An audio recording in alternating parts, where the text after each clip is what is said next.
back to our Detroit home that was initially valued at 500 USD.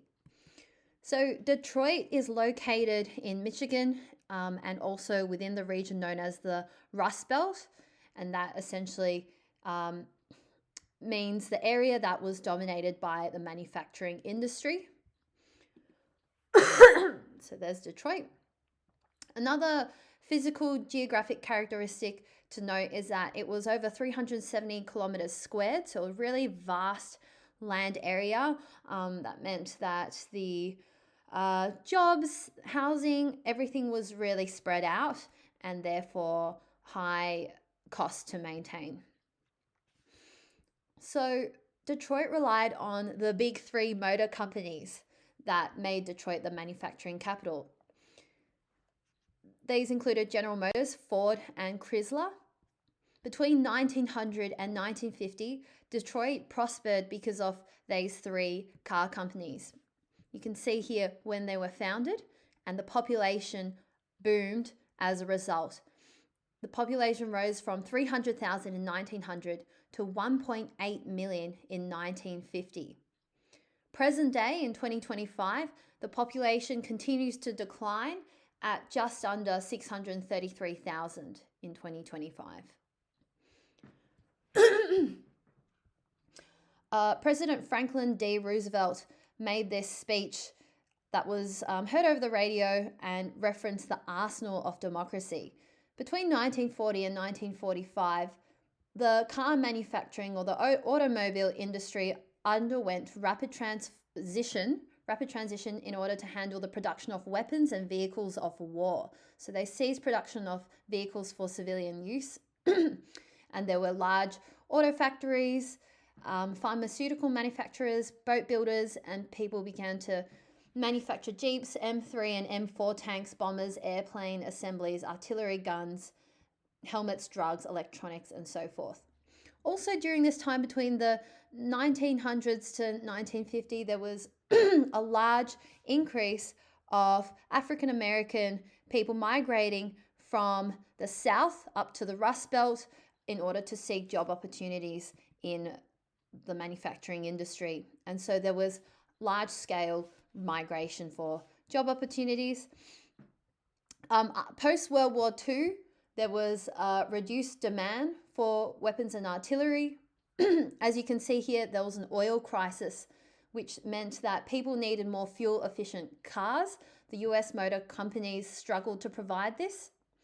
And globalization, so the rising competition from overseas, meant that German and Japanese cars had superior quality, they were cheaper, and they had greater fuel efficiency. So car companies like Toyota and Volkswagen became more popular and more accessible to the US market.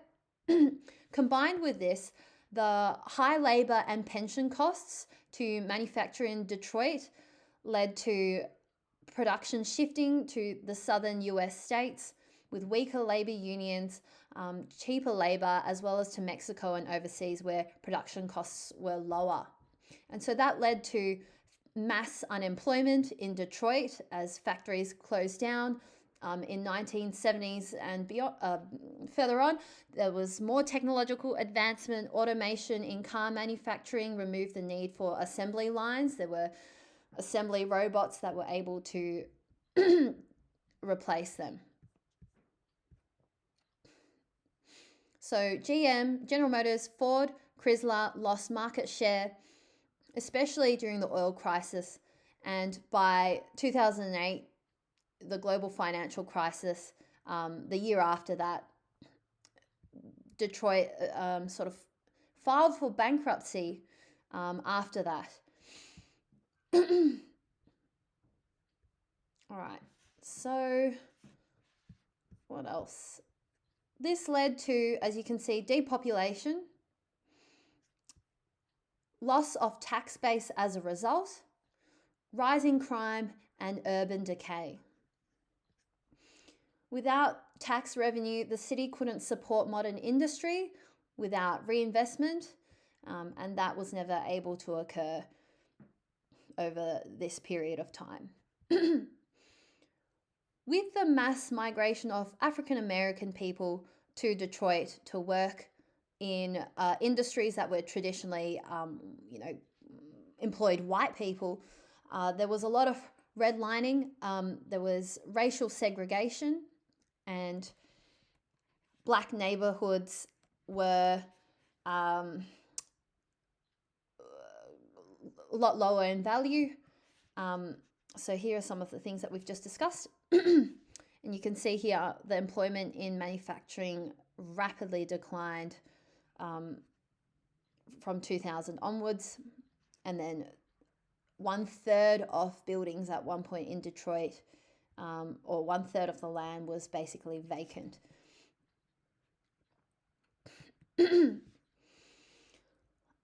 So, the secondary industry, while it boomed between 1900s to 1950s, leading to population growth and centripetal movement, and population growth, it also led to the demographic consequences, as we talked about, African American workers from the South migrating. But the racial segregation led to race riots in 1943 and 1967, largely due to police brutality as well. And so white flight in the 1950s, 60s, and 70s occurred, and that led to not only massive brain drain, but also any hopes of building the wealth of the city, led to those hopes really dissipating, and a lot of people that lived in Detroit were working elsewhere.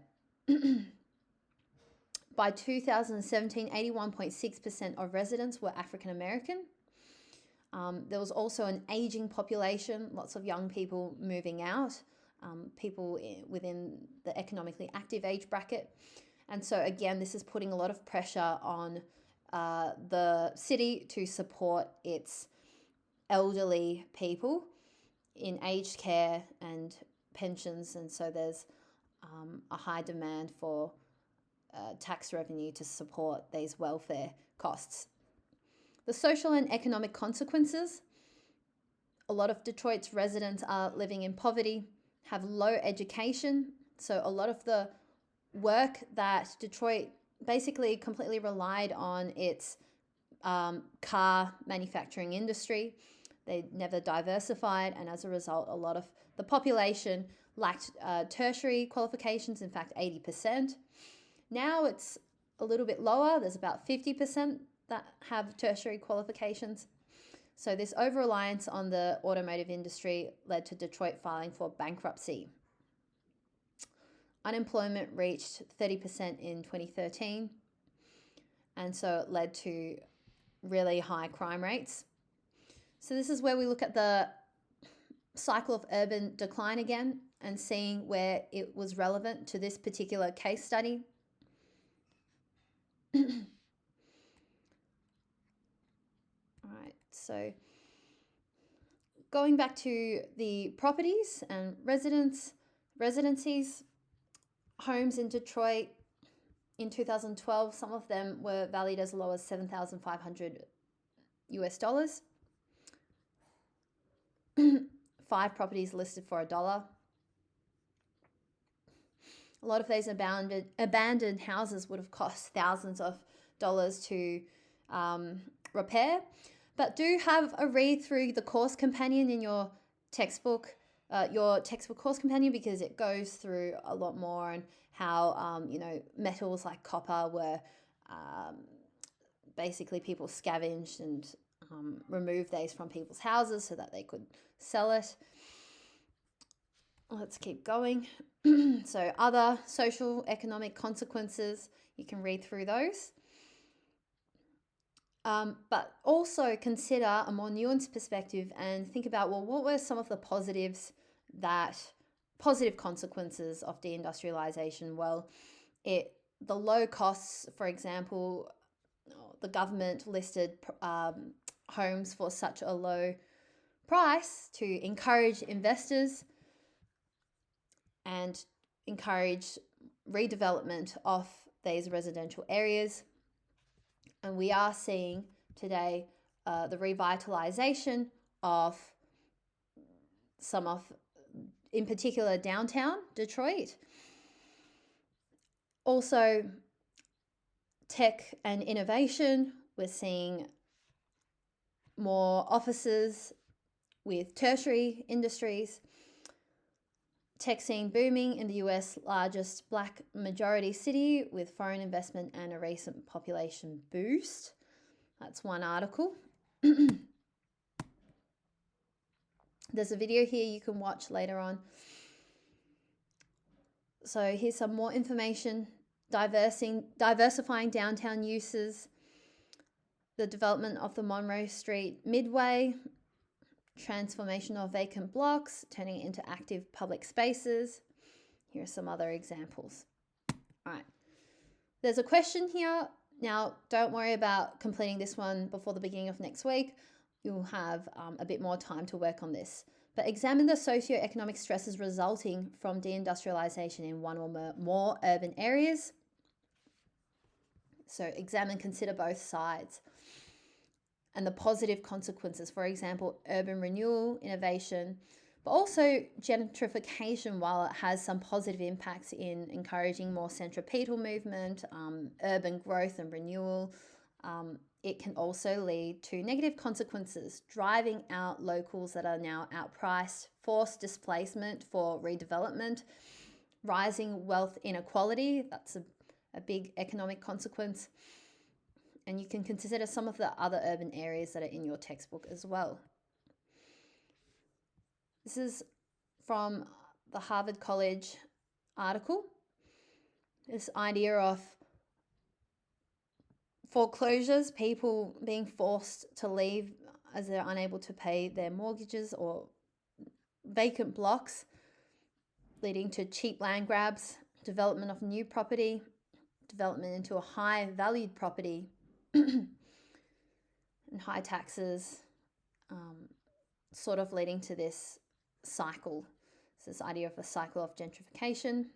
This article also discusses racialized poverty, disproportionate amount of poverty experienced by black people compared to their white counterparts.